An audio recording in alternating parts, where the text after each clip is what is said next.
la joventut d'Esquerra Republicana. Bona tarda a tothom. Primer, vull donar suport a tota la jovent i a totes les joventuts que estan ara mateix a la Universitat de Barcelona des de les 8 del matí aguantant i preparats a passar-hi la nit. Fins quan? Fins que faci falta.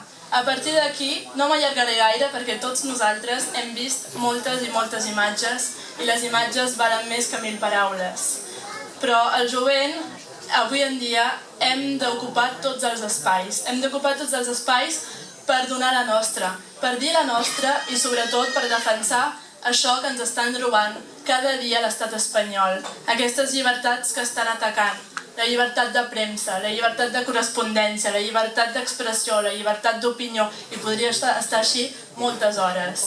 No deixarem que se'ns toquin les nostres llibertats, que se'ns toquin els nostres drets i defensarem la llibertat fins que faci falta.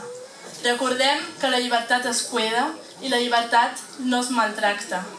I creieu-me que el referèndum que es farà el 1 d'octubre, perquè sí que es farà, perquè és legal i perquè la gent està molt determinada i ho demostren cada dia sortint al carrer tot el dia, obrirà un nou futur pel país, per la República Catalana, però també per tots els territoris dels països catalans i sobretot per totes les nacions oprimides d'Europa.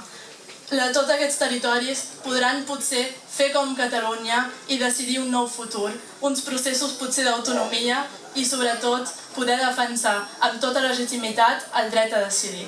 I fins aquí perquè m'allargaria massa, visca Catalunya i que no es perdi mai el nord.